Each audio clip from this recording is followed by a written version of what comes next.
So consulting's dead, right? Absolutely. This is What our are we even last doing episode. here? Yeah, we're done. This is it. Packing it up. That'll be such a dramatic end to the podcast. Consulting is dead. Why are you even here? Yeah. And we just come on and we tell you that it's dead. Yep. And that you should just go get a job. And then we just end the pod and you never hear from us ever again. Yep. How dramatic would that be? Consulting's not dead, by the way, and this will be a real episode. This is not a declaration. But a lot of people believe it's dead or dying, frankly, even though the data would suggest otherwise. So here's the belief. It's often a pretty significant gap between what's shared around the proverbial water cooler, i.e. on LinkedIn, LinkedIn's new water cooler, and like what actual market data is telling us. The gap is always a little bit comical. And this topic is no different. The belief, it seems quite prevalent as far as I can tell, is consulting is dying and that AI is eating consulting's lunch or eliminating or significantly hindering the demand and the need for consultants. What's driving that belief? What do you think? What I think is that what's driving that belief is often how you think about consulting, what consulting is, right?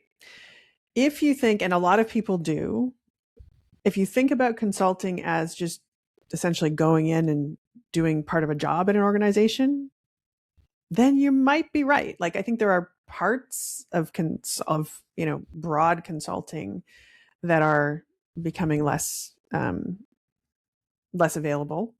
And I don't use the word dying, but we can. So if the way you see consulting is going in, being a pair of hands, filling a gap in an organization, then maybe yes. If you see consulting in the way that I see consulting, we see consulting, which is like going in and being really thoughtful about a problem and bringing to bear your experience and your knowledge and your understanding to solve it, that's a very different thing. So that's one. The second piece, I think, is that we look at the, big consultants, the big names that we all know, and we're watching some really not great things happen there. And that's also leading this to the belief that the entire profession is in trouble, which I also don't believe to be true. I think the other factor at play here is that the folks that tend to believe that consulting is dying are the ones whose practices are dying. Sure. Right. So, just from an ego perspective, if I lost a bunch of clients and I can't seem to find new ones and my revenue's taking a big hit, well, it's much easier for me to proclaim that and believe, frankly, that this is happening to everybody and that everyone's having a hard time and that everyone's struggling and that nobody's growing, because that makes me feel better about my situation. Whereas if I was to get nuanced about it, as we're going to today, and realize that actually some people are doing great, really well, and growing fast and capitalizing on the changing market landscape, that doesn't make me feel pretty good about myself. So that's absolutely a factor. Now, there's an interesting article citing some interesting research by AlphaSense that I'm looking at right now, and it's reinforcing a few data points I'd already seen before. The big one being that the consulting market's moving into a two-tier structure, marked by intense consolidation at the top and a growing prevalence of agile boutiques at the bottom. So actually what we're finding is that the consulting market is growing, but it's growing in two specific areas and not a third. It's growing at the top through consolidation, and the big firms with lots of resources and deep pockets, they're all in on AI, both in terms of restructuring their own operations, hence the massive layoffs we've seen from the big firms, and in terms of deploying AI solutions and offering AI consultancy services to their clients, right? And so they're seeing growth in those areas, shedding the staff that they no longer need, or that offered services, to your point, that are now defunct and not in demand because they've been replaced by AI, right? So there's definitely some evidence that there's growth at the top, again, through consolidation and through AI adoption and through restructuring as a result. And then there's evidence that there's quite a bit of growth at the bottom end of the consulting market among boutiques, right? And so the article says the market is experiencing a rapid expansion of independent boutique consulting firms. These smaller players are successfully capturing market share by offering clients greater flexibility, specialized niche expertise, and lower price points compared with the legacy mega firms. Right. So I want to stop you for a sec just before you go on. I think it's really important to not refer to that as the bottom end. In terms of size. It's on a continuum, sure. Yeah. But what we're seeing is that, taking the place of some of the more, traditional consulting that we would have seen in the past. Well, so it's a good point, right? Because, when I say bottom end, I mean in terms of size. You have the large consulting firms, and then you have mid-market firms, and then you have the smaller firms. So bottom end in terms of size. But I appreciate your point, because that's not how the perception necessarily is in terms of quality of output. In fact, there's other interesting data that gets into why clients hire big consulting firms. And the truth is, it's often not because they expect a superior quality product.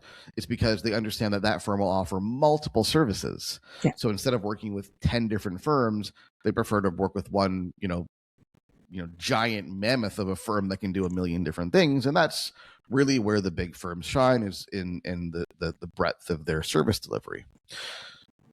Now, the reason why I hire an independent or a boutique, therefore, is deep specialization. This is not just me talking. This is what the research is finding as well, is deep, specialized niche expertise.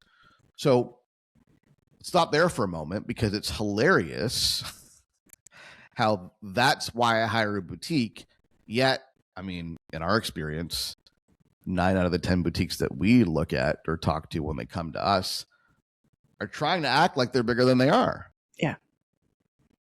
They're trying to be like the big firm. They're trying to have the menu of service offerings. They're trying to be the one-stop shop. And that's fundamentally not why I hire a boutique. Yeah. And this, it sounds maybe destabilizing or a little bit scary if that's the way that you've been thinking, but it should be deeply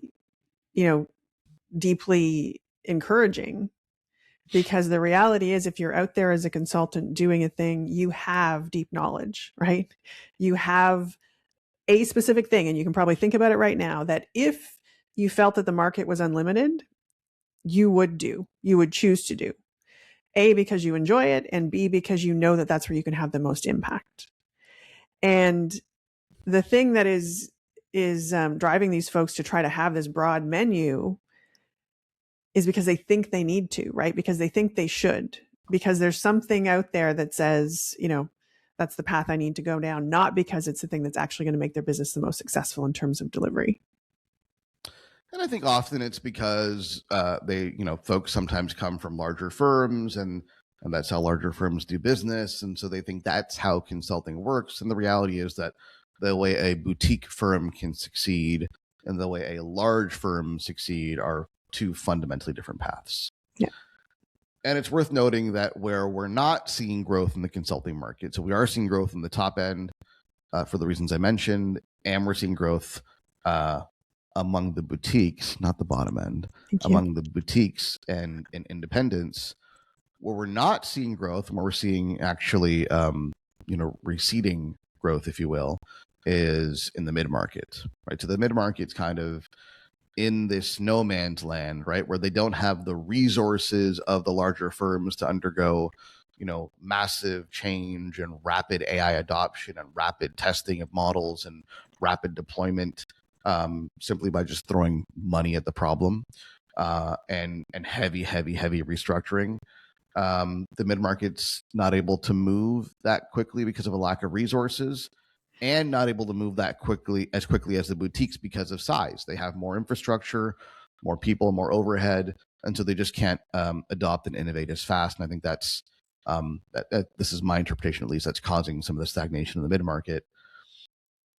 The headline for me is this: if you've been of the belief that consulting is dead, consulting is dying, I mean, on the one hand, I would agree with you that consulting is going through massive, unprecedented change and uncertainty. That part I'm all in on, right?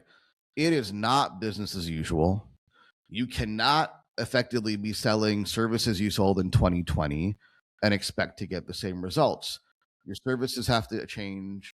You have to innovate. You have to adapt, not necessarily to AI, although that's often part of it, but more fundamentally to the changing needs of your marketplace, which AI is no doubt a significant contributor to. What I hope you're taking away from this, among other things, is that despite that change, there's actually tremendous growth taking place right now, objectively, even if you're not seeing it firsthand, both at the larger end of the market and the smaller independent and boutique end of the market, which you can participate in if you play your cards right. And the reality is that it's happening, right? There are people probably listening to us who are saying, what do you mean? I don't see any issue, right? I'm continuing to move along in my very, precisely stated, clear niche, and everything's going great. What we're talking about is a market that's shifting. And as the market's shifting, this, to your point, this sort of middle ground, these people who had one foot in one camp and one foot in the other and really didn't show either benefit to its greatest extent, those are the ones that are starting to fail. So what we're talking about doing isn't different, right? We have always preached the philosophy of getting clear on your niche, being very clear about your point of view, and being very clear about who your customer is. And folks who are doing that are doing just fine. They're doing more than just fine. They're seeing growth, because as the market shifts towards the boutique firms, they're easily picking up those additional clients.